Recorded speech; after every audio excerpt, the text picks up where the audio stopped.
Assalamualaikum warahmatullahi wabarakatuh. Alhamdulillahirabbil alamin wassalatu wassalamu ala asrofil anbiya'i wal mursalin wa ala alihi wa sahbihi rasulillahi ajmain. Pertama-tama marilah kita panjatkan puji syukur kita kehadirat Allah Subhanahu wa taala yang mana pada kesempatan hari ini kita dapat berkumpul di ruangan ini dalam rangka pengimbasan diseminasi saya sebagai guru penggerak angkatan 11, dan dalam hal ini saya akan menyampaikan budaya positif. Sebelumnya salawat beriring salam tidak lupa pula kita kirimkan kepada junjungan kita yakni Nabi Muhammad SAW dengan mengucapkan Allahumma sholli ala Muhammad wa ala ali Muhammad. Yang saya hormati Ibu Kepala SMP Negeri 29 Pekanbaru, yang saya hormati Bapak Ibu Majelis Guru, yang alhamdulillah saya ucapkan terima kasih pada kesempatan ini bisa dapat berkumpul dan hadir di ruangan ini dalam rangka diseminasi saya tentang budaya positif di SMP Negeri 29 Pekanbaru. Bapak Ibu, baiklah, pembelajaran paradigma baru. Pembelajaran dengan paradigma baru dikenal dengan konsep berdiferensiasi, yaitu prinsip belajar ini diharapkan peserta didik belajar sesuai dengan kebutuhan untuk mewujudkan profil pelajar Pancasila. Sebagaimana kita perhatikan profil pelajar Pancasila diantaranya yaitu 1. Beriman dan bertakwa kepada Tuhan Yang Maha Esa. Yang kedua, berkebinekaan global. Selanjutnya bergotong royong, kreatif, bernalar kritis dan mandiri.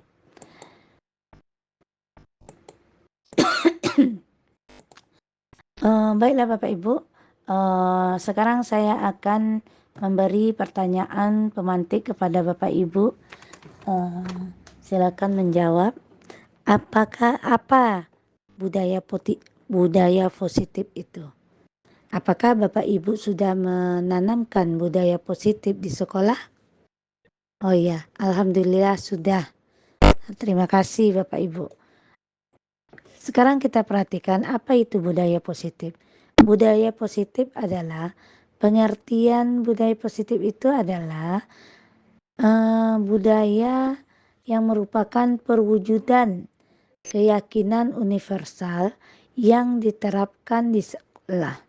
Selama ini kita sebagai guru berkewajiban mengontrol perilaku siswa agar memiliki perilaku yang sesuai dengan guru.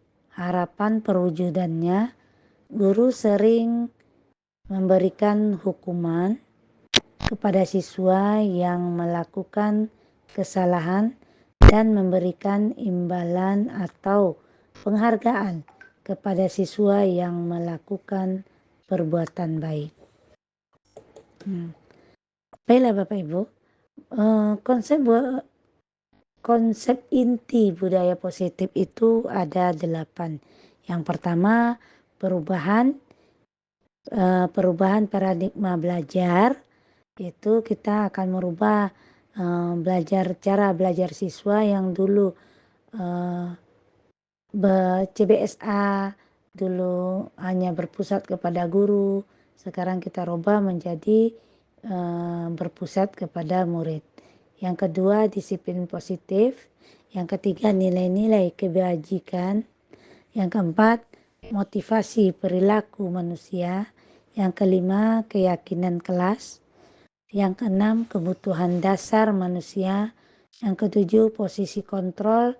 Dan yang kedelapan, segitiga restitusi. Nah, segitiga restitusi inilah yang sangat kita harapkan agar siswa kita menjadi siswa yang lebih baik dibanding sebelum-sebelumnya. Sekarang ada pertanyaan pemantik. Ketika Mendengar kata disiplin, apa yang ada di benak Bapak Ibu? Ayo, silakan Bapak Ibu menjawab.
Dengan zaman yang sekarang yang sesuai dengan profil pelajar Pancasila. Yang kedua yaitu disiplin positif. Nah, ini yang kita bahas hari ini, disiplin positif kepada anak-anak atau di lingkungan sekolah kita. Terus yang ketiga yaitu nilai-nilai kelas, nilai positif yang selalu kita tanamkan dan kita lakukan di kelas, yaitu memulai pembelajaran dengan disiapkan, berdoa dan mengucapkan salam. Terus biasanya ada refleksi pagi atau menyemangati anak sebelum mulai belajar. Terima kasih kepada Bu Diri dan Bu Kema. Betul Bapak Ibu. Jadi selama ini kita sudah melakukannya, ya kan, melakukan budaya positif itu. Tetapi kadang-kadang tanpa kita sadari kita sudah menanamkan karakter kepada anak-anak. Sekarang itulah yang ditekankan oleh profil pelajar Pancasila saat ini. Oke.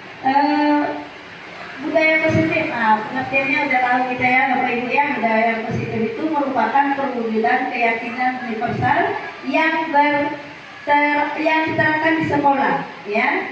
Jadi sebenarnya Bapak Ibu ya, kalau ada anak-anak kita misalnya dia memiliki perilaku yang tidak sesuai dengan hati guru, seharusnya kita kalau untuk budaya positif kita tidak langsung menghujatnya salah seperti itu, ya. Terus ada lagi anak yang misalnya kita minta tolong kepada anak itu, ya.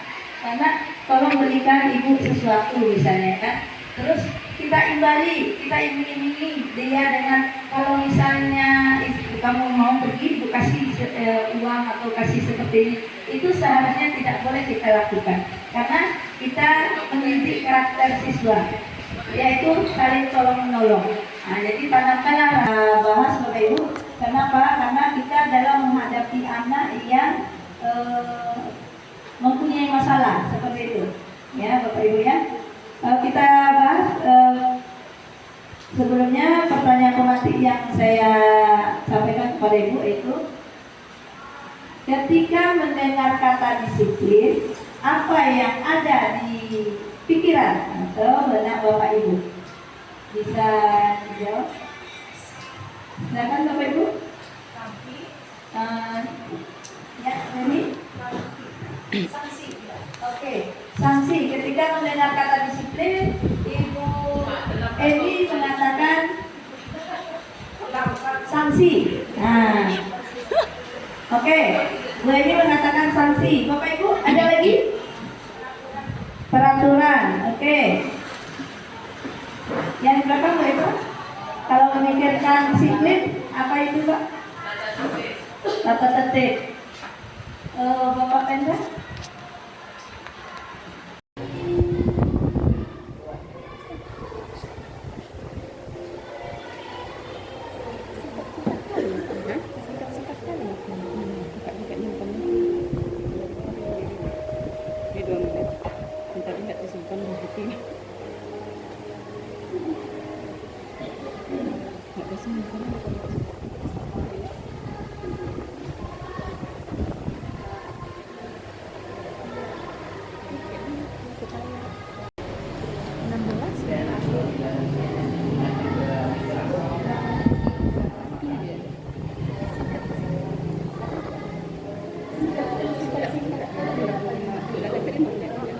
Ini 16 menit ya? Kalau saya harus tepat waktu itu, kalau kita sholat dulu memang kita harus upayakan untuk on time.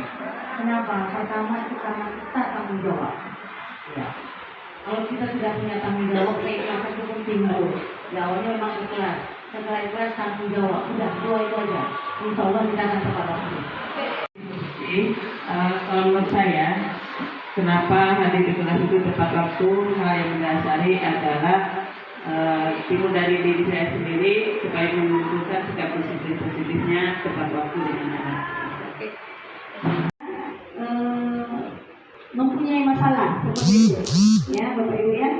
Kita bahas sebelumnya pertanyaan pematik yang saya sampaikan kepada Ibu itu, ketika mendengar kata disiplin, apa yang ada di kesenangan? Ini kesenangan, ya kesenangan. Yang kedua cinta kasih dan sayang. Terus kebebasan, ya 3 kebebasan. Yang keempat penugasan. Ini penugasan katanya. Terus yang kelima bertahan hidup. Oke, ini pendapat dari salah satu teman kita. Berikutnya pendapat lain, kesenangan, cinta dan kasih sayang. Berikutnya kebebasan, penugasan, masih penugasan juga, bertahan hidup. Ini yang pertama kesenangan, cinta dan kasih sayang, kebebasan, penguasaan, bertahan hidup. Ya. Oke, satu lagi kita ambil. Yang pertama kesenangan, cinta dan kasih sayang, kebebasan, penguasaan. Kita ya Bapak Ibu ya, budaya positif itu merupakan perwujudan keyakinan universal yang diterapkan di sekolah ya. Jadi sebenarnya Bapak Ibu ya, kalau ada anak-anak kita misalnya dia memiliki perilaku yang tidak sesuai dengan hati guru, seharusnya kita sekarang kita coba bacakan sambil apa ya?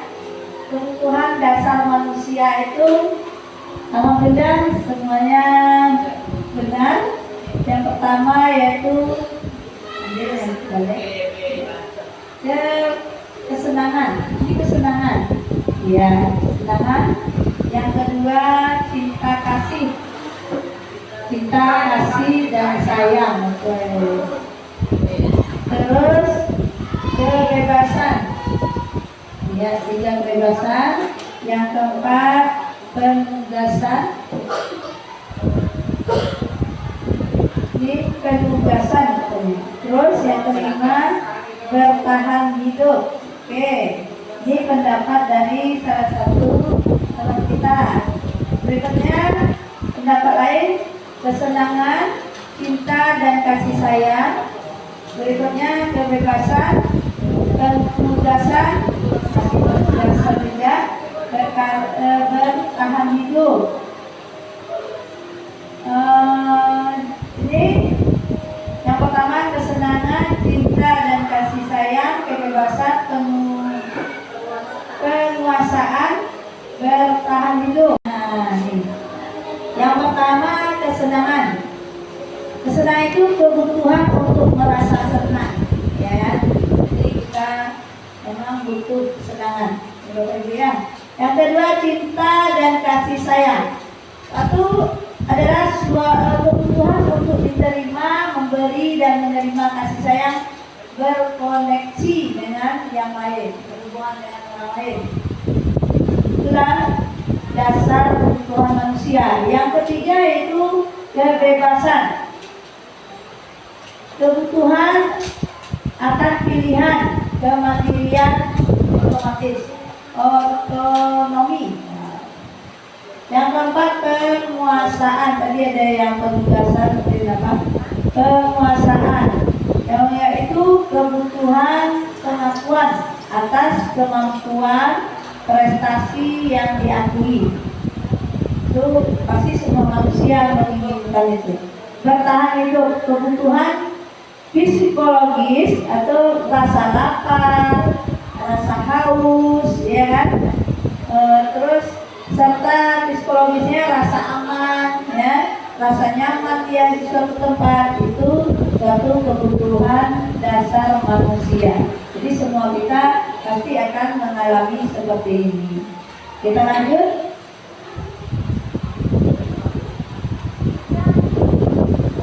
Inilah kebutuhan dasar manusia, ya.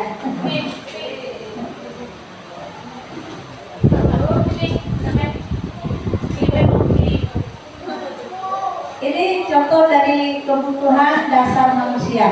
Ya, yang pertama kebutuhan bertahan hidup.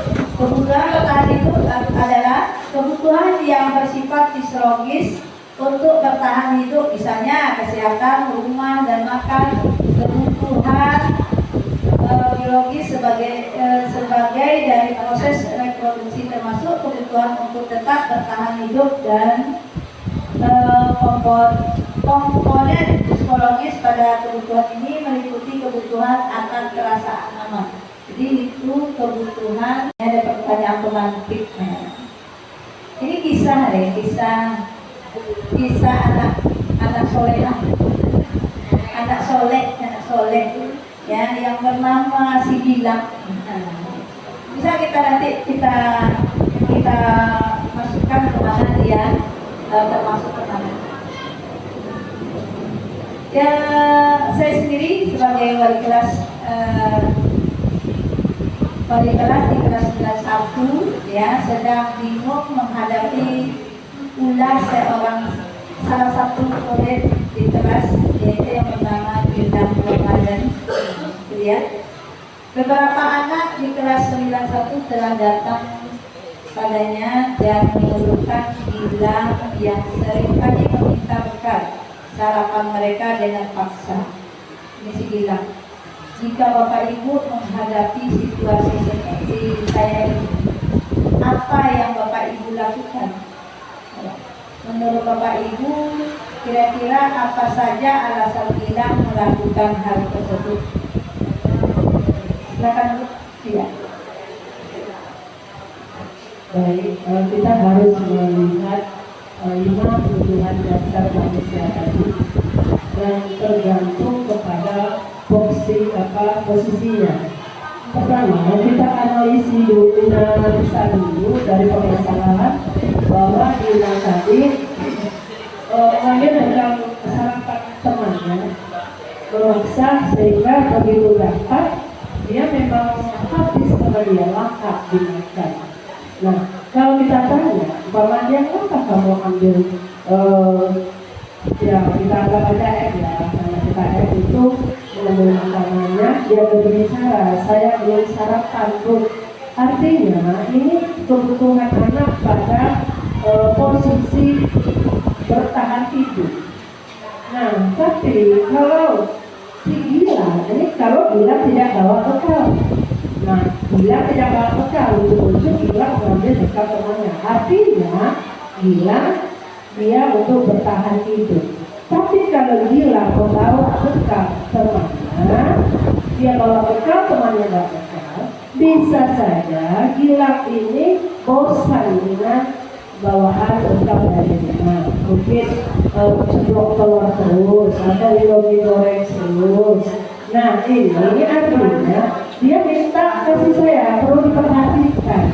Nah, apabila diproses, tentu si Gila tanda selesai guru nanti akan manggil orang tuanya, menyampaikan ke orang tuanya. Ya, 5 posisi kontrol yang harus kita seorang guru. Nah, kita seorang guru ada 5 posisi kontrol yang harus kita terapkan pada diri kita. Tapi mana yang lebih baik nanti kita akan bahas satu-satu. Yang pertama itu penghukum, ya, yang penghukum. Yang kedua pembuat merasa bersalah. Yang ketiga sebagai teman. Yang keempat pemantau. Yang kelima manajer. Ini adalah posisi kontrol kita sebagai seorang guru. Mana yang kita pilih nanti kita akan bahas coba satu persatu, Bapak Ibu ya. Yang pertama penghukum. Nah, silakan Bapak Ibu lihat penghukum. Itulah penghukum. Kata-katanya seorang penghukum bisa menggunakan hukuman fisik maupun verbal. Orang-orang yang menjalankan posisi penghukum senantiasa mengatakan bahwa sekolah, ya. Yang pertama penghukum. Nah, silakan Bapak Ibu lihat penghukum. Itulah penghukum. Kata-katanya seorang penghukum bisa menggunakan hukuman fisik maupun verbal. Orang-orang yang menjalankan posisi penghukum senantiasa mengatakan bahwa sekolah memerlukan sistem atau alat yang dapat lebih menekankan murid-murid lebih dalam lagi. Guru yang menerapkan posisi penghukum akan berkata, patuhi aturan saya atau awas. Itu berarti hukum ya. Terus kamu selalu saja salah. Itu kategori penghukum. Yang berikutnya selalu pasti, selalu yang terakhir selesai. Nah, guru seperti ini senantiasa percaya hanya ada satu cara agar pembelajaran bisa berhasil, yaitu cara dia saja. Pokoknya harus. Nah, itulah namanya posisi penghukum. Posisi pembuat rasa bersalah. Tadi kita penghukum, yang sekarang pembuat rasa bersalah. Apa pula yang pembuat rasa bersalah itu? Pada posisi ini biasanya guru akan berusaha lebih lembut. Ada sedikit tindakannya lembut. Pembuat rasa bersalah akan menggunakan keheningan yang membuat orang lain merasa tidak nyaman, ya. Bersalah atau rendah diri. Kata-kata yang keluar dengan lembut akan seperti ini ya. Ibu sangat kecewa sekali dengan kamu. Walaupun lembut kata-katanya, tapi dia ada merasa tidak nyaman pada diri siswa. Ya. Berikutnya, berapa kali Bapak harus memberitahu kamu ya? Dia lembut ngomong ya.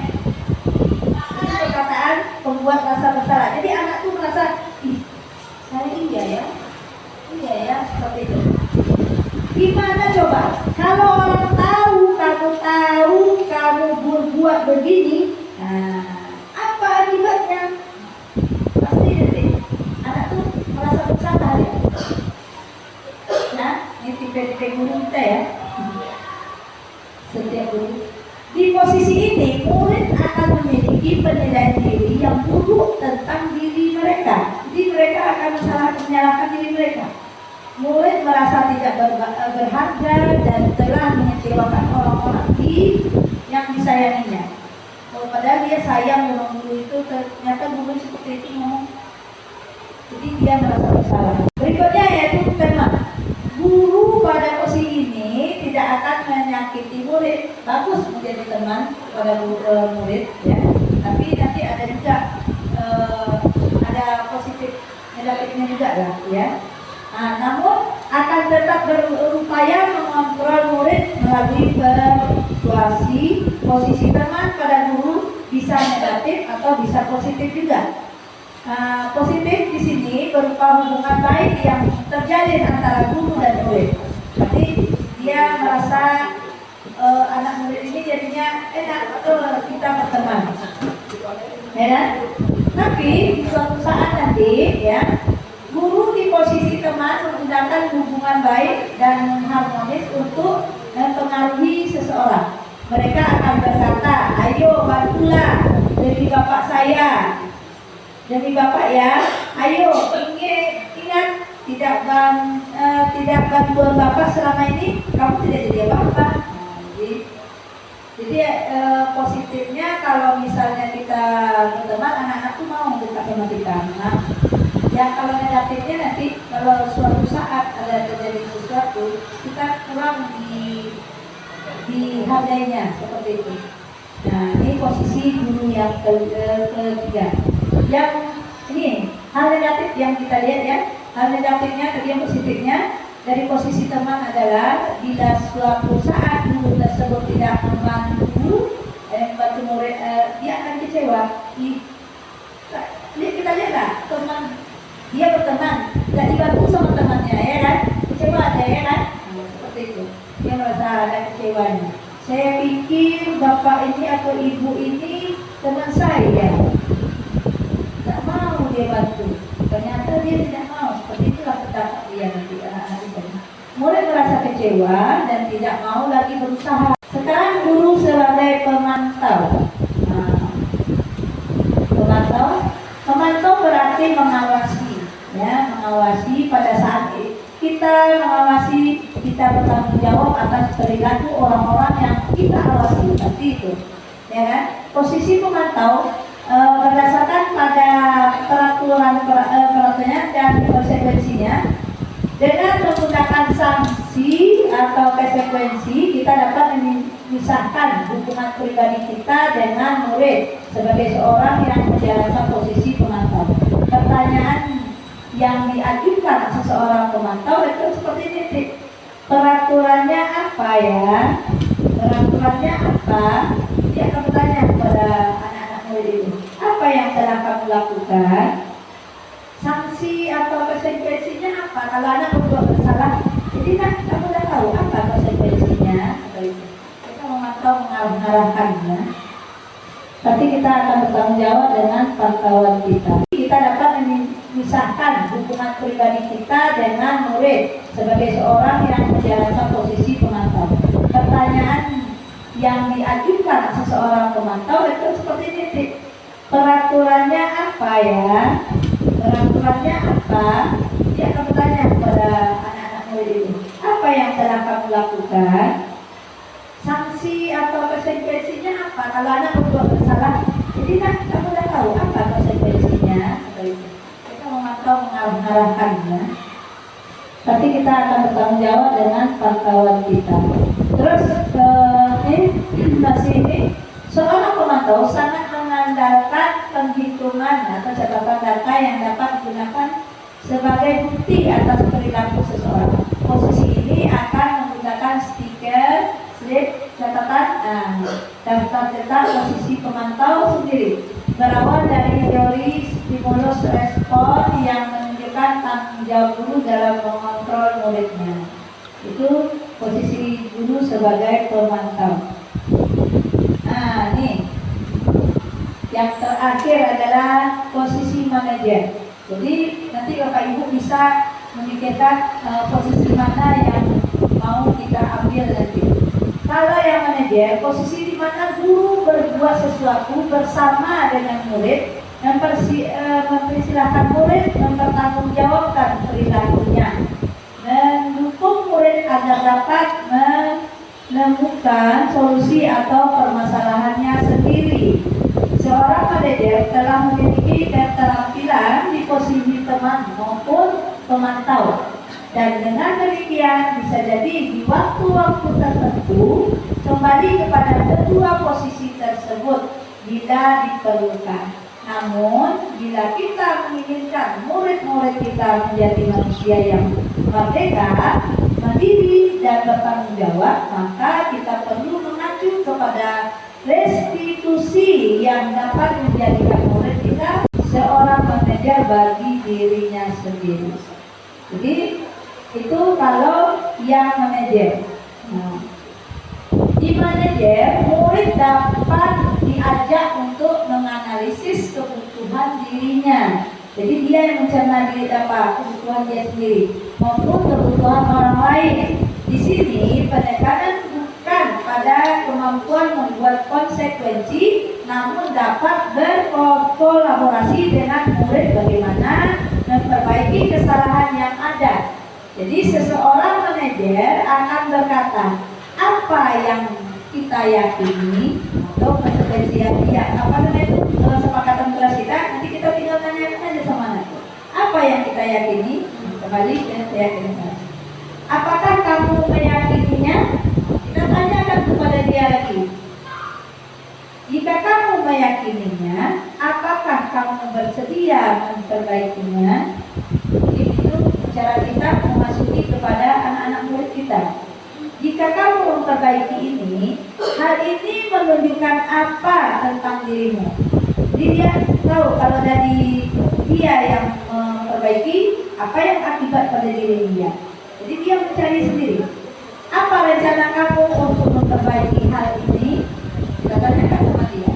Dia akan berpikir, nanti dia yang akan menjawab semua pertanyaan itu. Terus tugas seseorang manajer bukan untuk mengatur perilaku seseorang. Kita membimbing murid untuk dapat mengatur dirinya. Seseorang manajer bukanlah memisahkan murid dari kelompok, tapi mengembalikan murid tersebut ke kelompoknya dengan lebih baik dan kuat. Jadi kita bisa memilih Bapak Ibu, sebaiknya kita ini di posisi mana nantinya. Apakah kita di posisi membuat murid bersalah, atau posisi teman, apakah posisi manajer? Nah, mana Bapak Ibu? Oke, manajer kata Bu ini Bu Leman.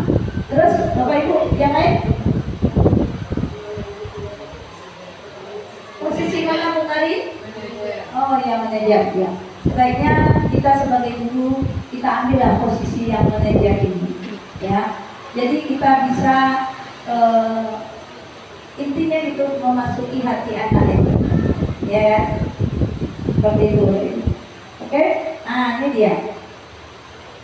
Jika anak kita ada berbuat salah, apakah dia terlambat atau dia berkelahi atau apa, dia terpukul nih datang sampai di meja pikir, nanti kita sambut lagi, ya kan? Biasanya kan gitu, zaman kolonial dulu kan seperti itu, ya. Sudah tahu kadang dia terlambat bangun, sudah berdiri, semuanya beramalah, dan kalau mulai semuanya, jadi dia ada menumpuk semuanya di otaknya, ya kan? Tujuannya adalah ingin sekolah, ingin menuntut ilmu, tetapi baru saja dia masuk sudah kena semprot.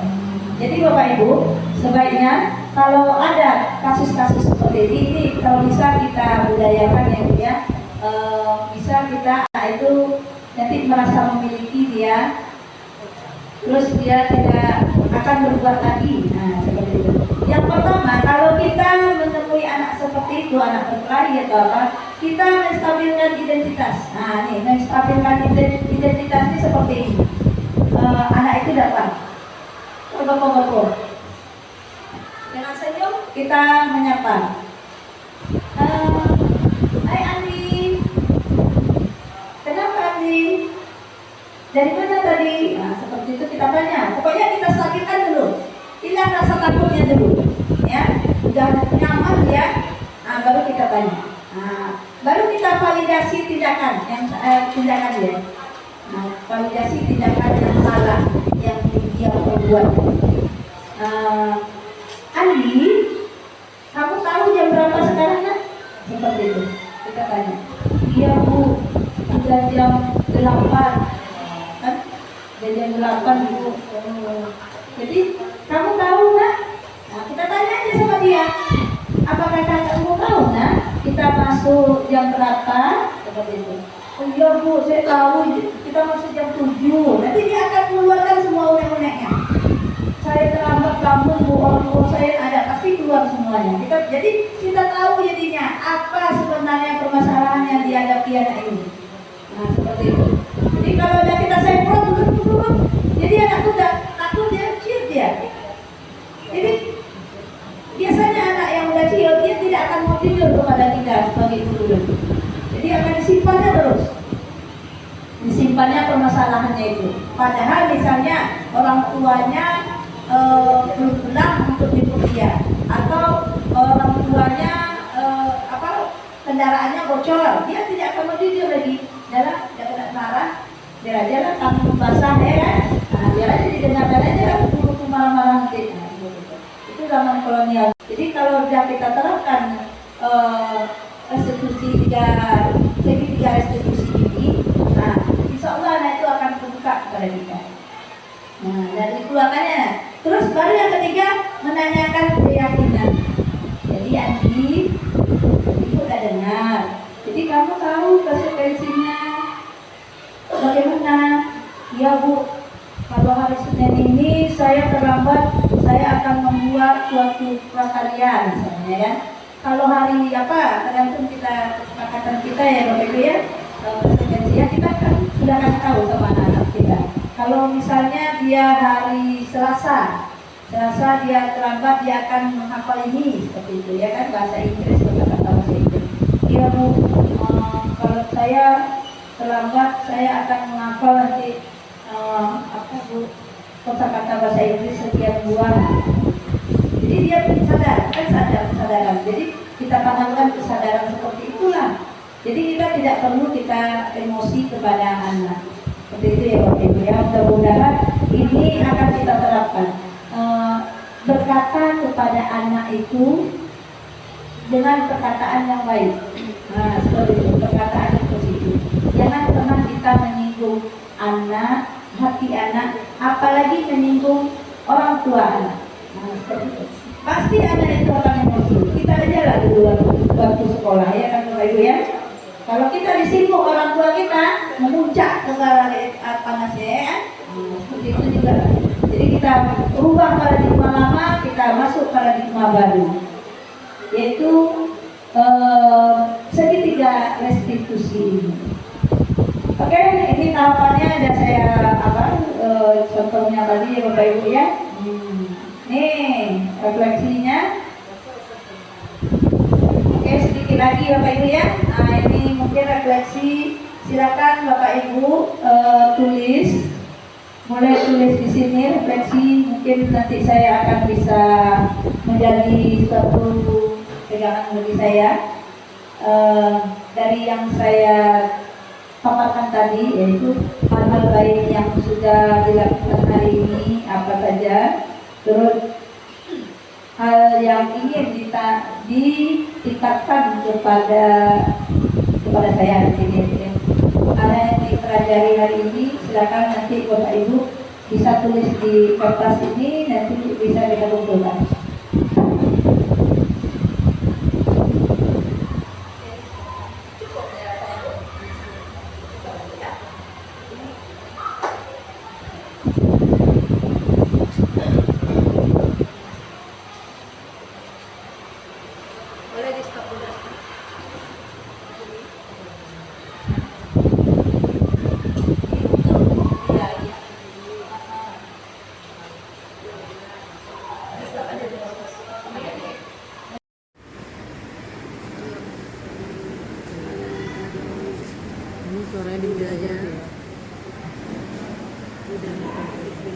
Oke,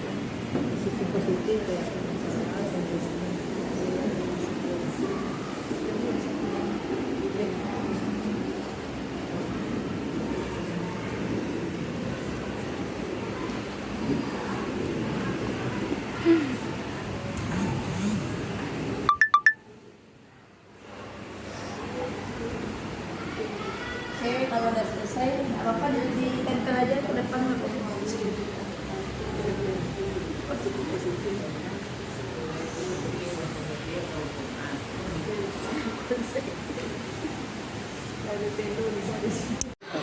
Oke, silakan Bapak Ibu yang sudah selesai ditempel aja di apa? Bapak Ibu? Refleksi hari ini kita tempel di papan tulis.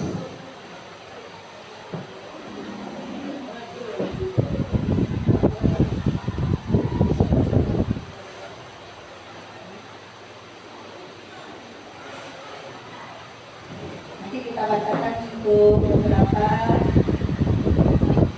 tentang refleksi kita hari ini. Silakan Pak.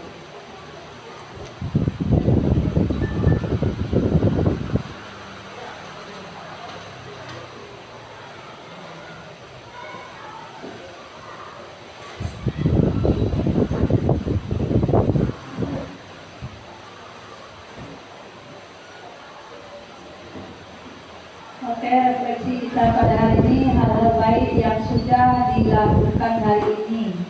Terus yang kedua, hal yang ingin ditingkatkan ke depannya. Yang ketiga, hal yang dipelajari hari ini. Oke, kita ambil remaja. Ya. Ini refleksinya. Yang pertama yaitu hal yang baik yang sudah dilakukan hari ini. Menerapkan disiplin positif kepada siswa di sekolah dan di kelas. Oke. Yang kedua, hal yang ingin ditingkatkan ke depannya. Ingin mencapai posisi kontrol sebagai guru di posisi manajer. Alhamdulillah. Yang ketiga, hal yang dipelajari hari ini yaitu budaya positif. Oke. Ya, sengaja tidak dibuat nama lebih bagus kepada Bapak Ibu yang para penulis yang merefleksi pada hari ini. Kita lagi cabut lagi hal yang baik yang sudah dilakukan hari ini. Melaksanakan kegiatan pembelajaran yang menerapkan budaya positif seperti menyambut anak dengan senyum agar siswa senang menerima pelajaran hari ini. Oke, bagus ya. Yang kedua, hal yang ingin ditingkatkan ke depannya dengan mempelajari lebih banyak lagi budaya positif yang belum dilaksanakan di sekolah. Oh iya, mempelajari lagi. Oke, bagus.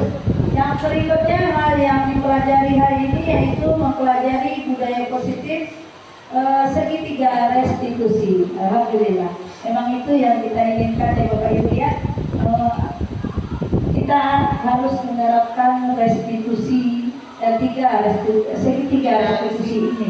Ya, karena kita ingin anak-anak kita tidak selamanya dia jahat, tidak selamanya dia berbuat masalah, dan kebanyakan anak-anak yang seperti itu terlalu aktif di sekolah, akhirnya sudah besar mereka menjadi orang yang sukses, mereka yang menegur kita. Nah, mereka yang menegur kita. Jadi anak-anak yang sekarang dia memang pintar, dia mungkin tidak merasa saya pintar, ya. Nah, kebanyakan kadang kita lewat tuh tak ditegurnya. Itu saya mengalami sendiri itu, ya. Mungkin dia sudah melupakan. Tapi anak-anak yang memang boleh dikatakan anak-anak yang lebih soleh-soleh kita, itu yang lebih aktif menegur kita dimanapun kita berada. Kalau berjumpa dia dikejarnya kita, itu seperti itu. Tentu kita sebagai guru senang ya, anak kita sudah sukses yang anak-anak didik kita. Oke, terima kasih Bapak Ibu yang telah berkenan pada hari ini mendengarkan paparan saya tentang budaya positif, ya. Alhamdulillah dan terima kasih atas partisipasinya, dan saya mohon maaf jika ada kata-kata saya yang tidak berkenan kepada Bapak Ibu. Saya mohon maaf. Dan alhamdulillah hari ini kegiatan aksi nyata saya di seminar di budaya positif ini sudah selesai saya paparkan. Saya akhiri dengan billahi taufiq wal hidayah. Assalamualaikum warahmatullahi wabarakatuh.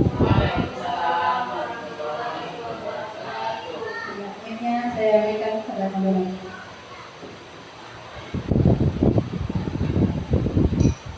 Demikian tadi pembahasan yang disampaikan oleh CGT Angkatan 11 Ibu Sri Muti SHI. Semoga apa yang beliau jelaskan dapat kita terapkan, dapat kita aplikasikan di lingkungan sekolah kita ini. Sampailah kita pada akhir acara, dan untuk acara ini telah berakhir. Wabillahi taufiq wal hidayah. Assalamualaikum warahmatullahi wabarakatuh.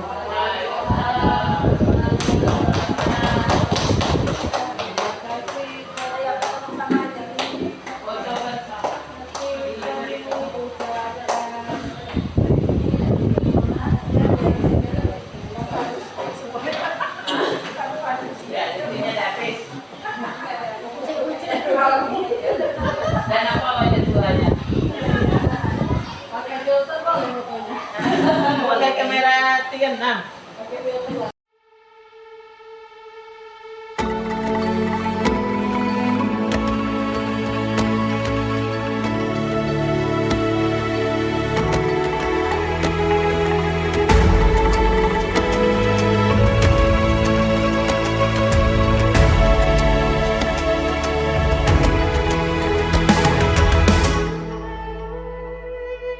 Ayo memilih apa yang kau suka. Merdeka belajar wujud yang nyata. Raih mimpimu juga cita-cita. Generasi emas Indonesia. Profil pelajar Pancasila tanamkan di dalam dada. Profil pelajar Pancasila, cerdas berkarakter itu kita.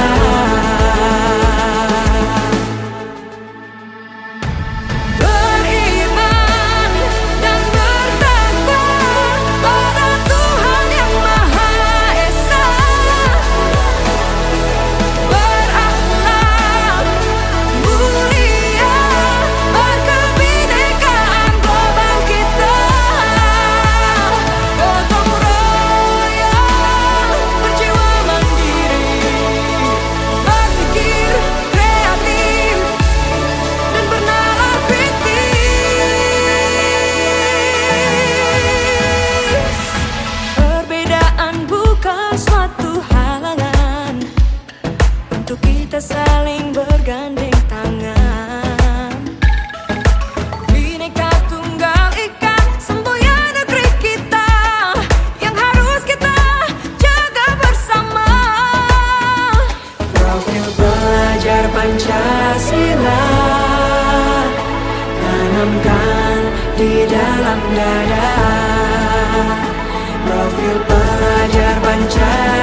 kita ya Bapak Ibu ya, budaya positif itu merupakan perwujudan keyakinan universal yang yang diterapkan di sekolah ya.